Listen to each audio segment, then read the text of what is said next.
అదే RTV app వార్తల్ని క్షణాల్లో చదివే అవకాశం ఉంటుంది. ఒక న్యూస్ పేపర్, ఒక టెలివిజన్ ఛానల్ మీ చేతుల్లో ఎప్పుడూ ఉంటాయి. గుర్తు తెలియని వాహనం ఢీకొనడంతో కరీంనగర్ జిల్లా తిమ్మాపూర్ మండలం రేణికొండ వద్ద ఇద్దరు యువకులు మృతి చెందిన ఘటన కలకలం రేపింది.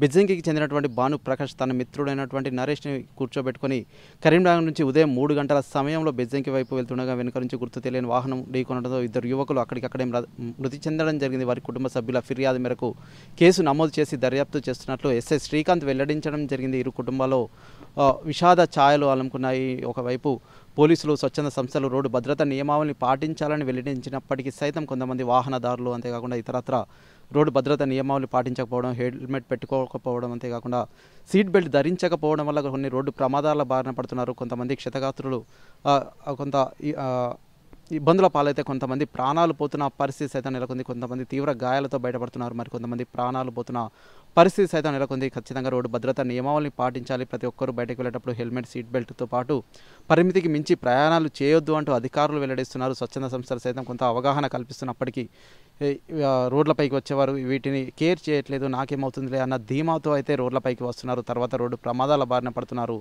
రోడ్డు ప్రమాదాల బారిలో ఇరు కుటుంబాల్లో విషాద ఛాయలైతే నిలుపుకుంటున్నాయి. అంతేకాకుండా కుటుంబ పెద్దను కోల్పోయి కుటుంబాలు రోడ్డున పడుతున్న పరిస్థితి నెలకొంది. ఖచ్చితంగా బయటకు వచ్చేటప్పుడు రోడ్డు భద్రతా నియమావళిని పాటించాలి, సీట్ బెల్ట్ పెట్టుకోవాలి, హెల్మెట్ ఖచ్చితంగా ధరించాలి అంటూ అధికారులు, స్వచ్ఛంద సంస్థలు ప్రతి ఒక్కరూ వెల్లడిస్తున్న పరిస్థితి ఉమ్మడి కరీంనగర్ జిల్లా వ్యాప్తంగా నెలకొంది. ఈ మధ్య ఉమ్మడి కరీంనగర్ జిల్లా వ్యాప్తంగా రోడ్డు ప్రమాదాల సంఖ్య రోజు పెరిగిపోతుంది. మృతుల సంఖ్య సైతం గణనీయంగా పెరిగిపోవడం కొంత ఆందోళన కలిగిస్తున్న అంశంగా తీసుకుంటున్నారు. ఖచ్చితంగా రోడ్డు భద్రతా నియమావళిని పాటించాలని ప్రతి ఒక్కరు కోరుకుంటున్నారు. Over to studio. మరిన్ని వీడియోస్ కోసం ఛానల్ ని సబ్స్క్రైబ్ చేయండి. లేటెస్ట్ అప్డేట్స్ కోసం వాట్సాప్ ఛానల్ ని ఫాలో అవ్వండి. ఆ లింక్ డిస్క్రిప్షన్ లో ఉంది.